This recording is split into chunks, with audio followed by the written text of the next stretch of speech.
Assalamualaikum warahmatullahi wabarakatuh. Selamat pagi murid-murid Bapak yang Bapak cintai dan sayangi. Alhamdulillah, semoga kita tetap berada dalam lindungan Allah Subhanahu wa taala. Amin amin ya rabbal alamin. Oke, untuk hari ini kita akan belajar fikih. Di fikih ini kita akan mempraktekkan ya bagaimana cara sholatnya orang sakit. Kalau kemarin Bapak sudah menjelaskan sholat sholat dengan cara berduduk ya, dengan cara duduk. Oke, untuk hari ini Bapak akan praktekkan. Kalau duduk itu mudah, gampang ya. Kalau sekarang Bapak akan praktekkan sholat bagi orang sakit dengan cara berbaring miring ya dan telentang ya. Oke. Kita mulai dari yang berbaring dulu ya. Sebenarnya di situ sudah ada di halaman 21 itu sudah dijelaskan dan 22. Oke, sekarang Bapak akan praktekkan memperagakannya ya. Oke. Kita mulai dari yang berbaring dulu ya. Kalau yang berbaring ini berarti posisi kepala kita berada di sebelah selatan ya. Kemudian kaki kita itu berada di sebelah utara dan kita miring itu menghadap ke kiblat atau Ka'bah ya. Oke, seperti ini. Oke.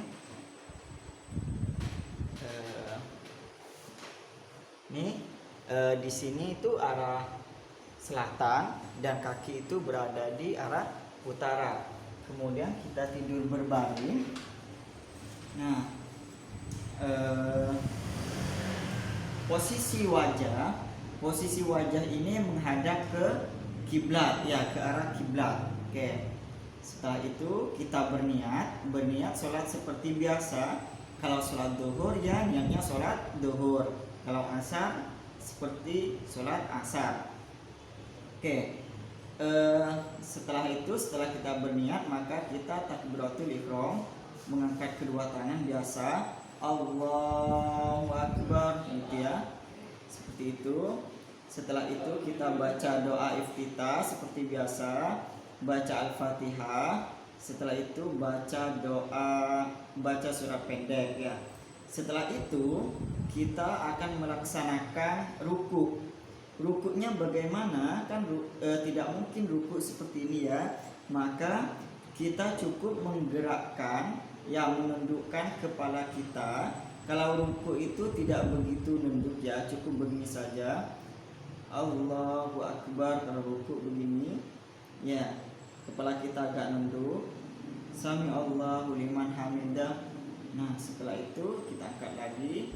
Nah, untuk sujud kita lebih nunduk ya, lebih rendah kepala kita ya. Allahu Akbar ya. Ini sujud ya. Setelah itu Allahu Akbar, duduk di antara dua sujud.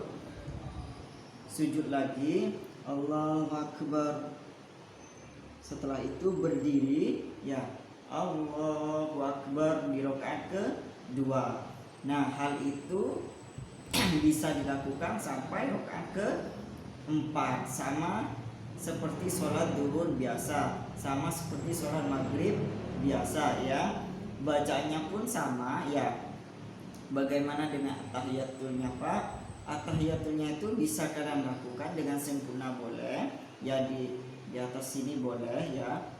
At-tahiyatul mubarakatus sholawatut thayyibatulillah itu boleh ya. Tapi jika tidak bisa, cukup kalian baca saja ya. Tangan kita seperti ini ya. Nah, at-tahiyatul mubarakatus sholawatut thayyibatulillah gitu ya. Cukup seperti itu ya, enggak apa-apa. Kemudian salamnya Assalamualaikum warahmatullahi, kemudian Assalamualaikum warahmatullahi, seperti itu ya. Oke.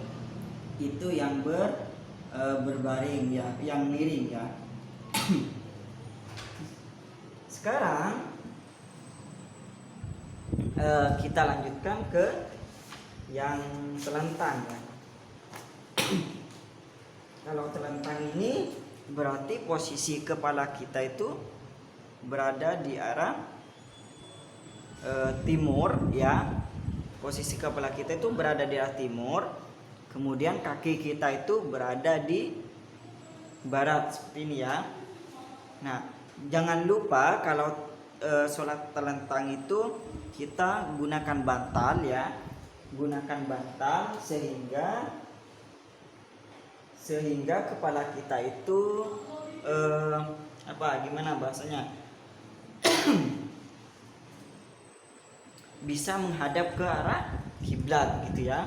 Kayak seperti ini, kita sudah sediakan bantal dan kepala kita itu berada di sebelah timur ya. Kemudian kaki kita itu berada di sebelah barat.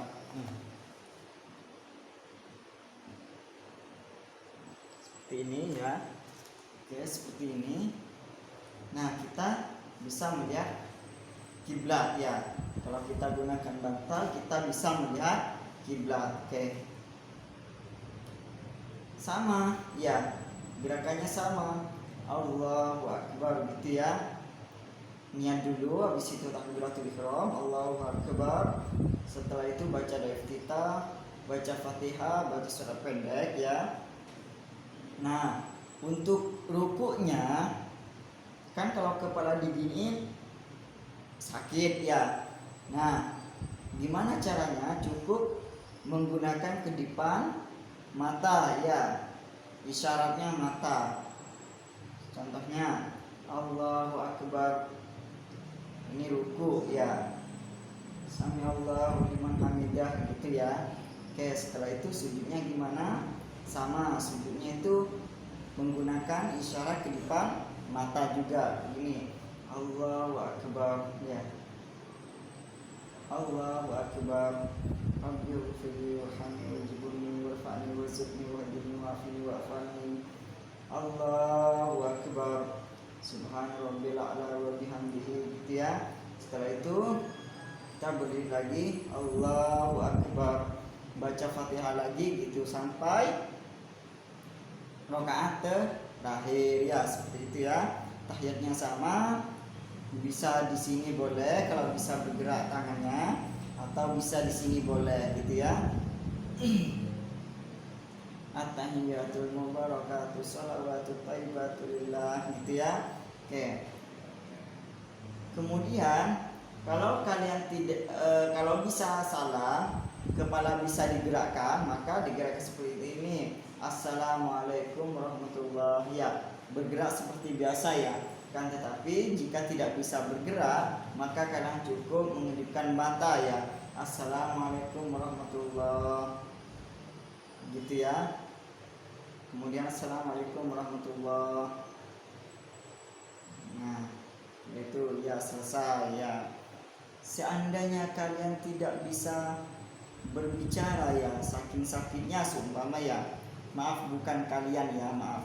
Seandainya orang yang sakit itu tidak bisa berbicara, saking sakitnya ya, maka cukup bacanya itu di dalam hati ya.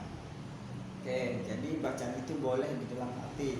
Semua begini takbiratul ihram tidak usah mengucapkan gini Allahu Akbar, tidak usah ya. Semua sakit gini aja.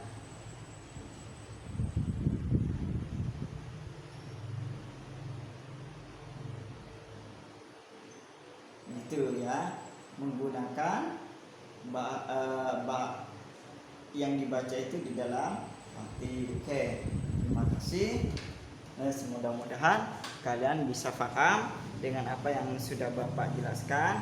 Kalian tidak usah menulis, yang penting kalian memahami apa yang sudah Bapak jelaskan ini ya.